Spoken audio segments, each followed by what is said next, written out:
సినీ నటుడు ఫిష్ వెంకట్ తీవ్ర అనారోగ్యంతో బాధపడుతున్నాడు. 2 కిడ్నీలు చెడిపోవడంతో ఖచ్చితంగా ఒక కిడ్నీ అయినా మార్చాలంటూ వైద్యులు చెప్పారు.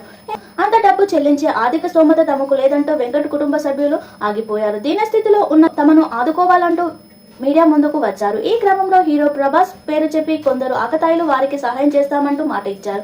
తీరా అది ఫేక్ కాలని తెలియడంతో వెంకట్ ఫ్యామిలీ మరోసారి సహాయం కోసం ఆర్థించి నటుడి అనారోగ్యం గురించి తెలుసుకున్న హీరో విశ్వక్ సేన్ 2 లక్షల రూపాయలు ఆర్థిక సహాయం చేసి మంచి మనసు చాటుకున్నాడు. తాజాగా మరో హీరో వెంకట్ పరిస్థితి చూసి చలించిపోయాడు. జెట్టి సినిమా హీరో కృష్ణ మానేని సహాయం చేసేందుకు ముందుకు వచ్చాడు. కృష్ణ ఆధ్వర్యంలో ఆయన స్థాపించిన సేవా సంస్థ 100 డ్రీమ్ ఫౌండేషన్ ద్వారా 2 లక్షలు ఆర్థిక సహాయం చేశారు. వెంకట్ కూతురు స్రవంతికి ఆ మేర డబ్బులు అందించాడు. ఈ సందర్భంగా కృష్ణ మానేని మాట్లాడుతూ 100 డ్రీమ్ ఫౌండేషన్ లో ఒక కార్యక్రమం ఆయన పునరపి అవయవ దాన అవగాహన కార్యక్రమం మా ఆశయం మాత్రమే కాదు, అవసరంలో ఉన్నవారికి ఇవ్వాలన్న సంకల్పం. అవయవ దానం గురించి ప్రతి ఒక్కరూ తెలుసుకోవాలనే ఒక నిర్ణయం ఒక జీవితాన్నే మార్చేస్తుంది అని తెలిపాడు.